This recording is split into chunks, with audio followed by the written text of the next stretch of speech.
Did you ever wonder what life after issue one would be like? Well, today on the program, I'm interviewed by ProLife Primetime, and we talk about the implications of the Ohio defeat as it relates to the constitutional amendments in the state of Florida and elsewhere. So stick around.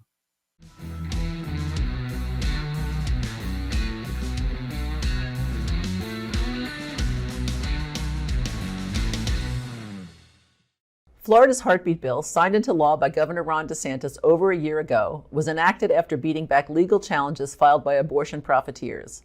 The Sunshine State now joins 15 other states in offering significant protections to the unborn. The new law means babies at about 6 weeks gestation can remain safely in their mother's wombs, at least in Florida and in much of the South. Florida moms determined to end their pregnancies after that point will have to travel to North Carolina if the pregnancy is still in the first trimester, or farther in the second trimester and beyond, to Illinois, New Jersey, or one of the other abortion-friendly states. But the preborn in Florida might not be safe for long. When the state Supreme Court upheld the constitutionality of the heartbeat bill, it also cleared the way for abortion advocates to try to pass a proposed amendment that would invent a right to abortion in the state constitution. Florida is one of at least 11 states that likely will put a pro-abortion amendment before voters in November. Several states already have passed such amendments. Ohio is one of them. Pro-life leaders in and out of the state worked hard to defeat the amendment, but it passed last November with a 57% majority. Mark Harrington, the founder and president of Columbus, Ohio-based Created Equal, was among those leading the effort to defeat the amendment. He joins me now to talk about how Ohio's experience can help pro-lifers in Florida and the other states where life is on the ballot. Welcome to the show, Mark. Great to be here. So, Mark, tell us what happened in Ohio and why you think the amendment passed. Well, now there's been 7 of these constitutional amendments, Michigan and Ohio being, I guess, the most important because they were direct attempts to expand abortion up to the very moment of birth. I don't know if we can count California or Vermont in those amendments because abortion was already legal up to the very moment of birth in those states. But I think Michigan and Ohio were really wake-up calls to the pro-life movement. And I think a couple of things we can take away from the Ohio battle. And number one for me is that we've overturned Roe versus Wade, but we have not overturned abortion. And public opinion still supports abortion. About 6 out of 10 Americans believe abortion should be legal in the first trimester of pregnancy. And those numbers kind of played out in Ohio and Michigan. 57% of Ohioans and Michigan citizens, voters, voted in favor of the abortion amendment. So we have a lot of work to do in order to change the culture, and we need to get back to the business of doing that. I mean, there's a lot of other lessons learned. I would say a lot of people want to look at the how badly we were outspent. That's going to be the case in every one of these constitutional amendments.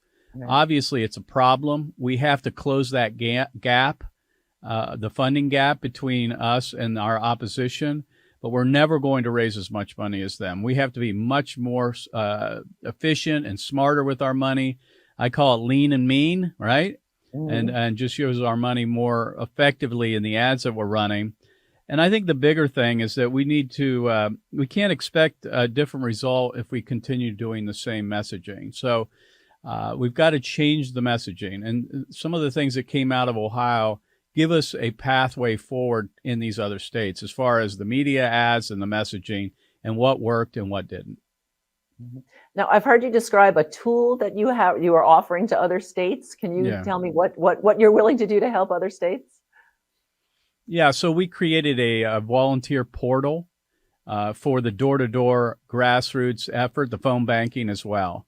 So we ran the entire volunteer grassroots effort here in Ohio, and we're making that available to all the other states that are facing these constitutional amendments. Several of those have already taken us up on our offer. We've got it going on in Nevada, Arizona, Missouri, hopefully Florida soon. Again, this is just a way to organize your volunteers in order to be efficient in reaching and knocking on doors and making phone calls and all the other stuff. So it's a one-stop shop for volunteers to be kept up on what's going on, given information, and just trying to streamline the communication between the coalition and their volunteers. So if people are interested in that, they can just email me at createdequal.org. Okay, great. So in Florida specifically, we are voting on not only the abortion amendment, but also legalizing marijuana. So they're expecting a huge voter turnout among Yeah. young people. What kind of message can we use to get to the young people? Well, that's a tough one because in Ohio, we lost the Gen Z voters pretty badly here.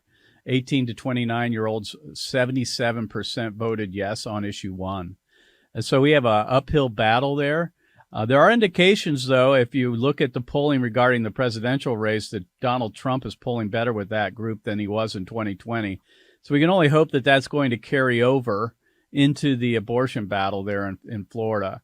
Honestly, we did not devote a lot of our resources to the college age and career age young people, because that's just not the people that we're going to be switching over or changing.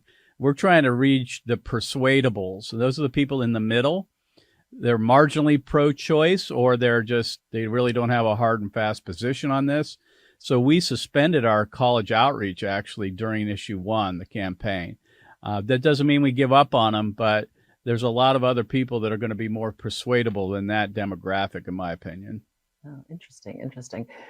So the other side seems, I mean, these amendments, all of them seem to be very vague and they open to lots of different interpretation. How can we let people know that they're being hoodwinked? Well, yeah, I was looking at the language here in the state of Florida.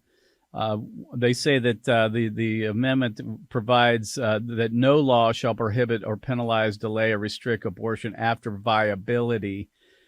Vague term. Of course, we all know viability supposedly means that the baby can survive outside the womb, but that term is up to the determination of whom? The doctor or the abortionist, right? And even Warren Hearn recently in the Atlantic magazine said viability is really up to what the mom wants. If she wants the baby, then the baby's viable. If she doesn't, then he's not. So, wow. It's one of those terms that you could drive a Mack truck through. It's not defined in the amendment, nor is the term health, patient's health, healthcare provider. This is very similar to all of the amendments across the country. They are intentionally vague for a reason, because they don't want to limit the amendment. They want it to pass and then leave the courts to interpret what these words mean in the future. And we know what that leads to, right? We saw that with Roe versus Wade and determining that health could be anything from familial health, emotional health, psychological health, not just physical health. So there's a lot of intentional, they're being vague intentionally in order to get the amendment passed. Yep. So in Florida, we have to pass it with a 60% vote. And now you mentioned Michigan and Ohio passed with 57%. So does that give us cause for optimism here in Florida? Well, I think so. I saw recently a poll by Ipsos, which was published in USA Today, that showed that 58% of Floridians would vote yes. The bottom line is this: you got to keep it under 60, right? That's all you got to do. You don't have to get it to 50 or 55. That'd be nice. But if you keep it under 60, you win. And our polling pretty much from the beginning to the end stayed around 56, 57%. So I think you have a fair shot at it there in the state. Florida's a little different than Ohio in some ways. I think you have certain things going for you, especially your governor, where we didn't with our governor. He wasn't very outspoken. And when he did, the ads that he ran were awful, didn't perform very well. With your state, you have Ron DeSantis, who is an outspoken pro-life advocate, and he's very articulate on the issue. It's just a core issue for him, and I think that's a big difference for you guys. Demographically, your state is gigantic in comparison to Ohio. It is a battleground for the presidential race. So all these things should work in your advantage. So we're very hopeful in Florida coming this year. All right. Well, thank you so much for joining us. And I hope you'll pray for us here in Florida and the other states facing the same thing. Well, you got an uphill battle now that your heartbeat bill is passed. I mean, that's a good thing. Children are going to be spared from abortion, but they're going to try to use that against you there, as they did here in Ohio, by saying that a vote yes would ban or would repeal the extreme 6-week abortion ban. So you got to be prepared for these ads. They're going to be coming your way pretty soon. Absolutely. All right. Well, thank you so much, Mark. Sure. Thank you for having me.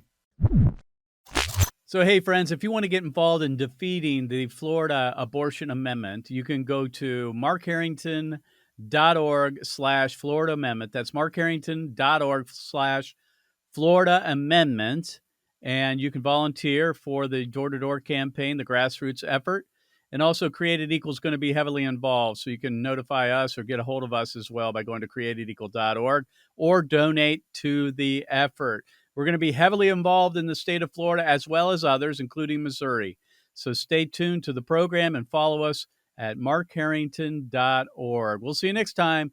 God bless you. God bless America. And remember, America, to bless God. You've been listening to Mark Harrington, your radio activist. For more information on how to make a difference for the cause of life, liberty, and justice, go to createdequal.org. To follow Mark, go to markharringtonshow.com. Be sure to tune in next time for your marching orders in the culture war.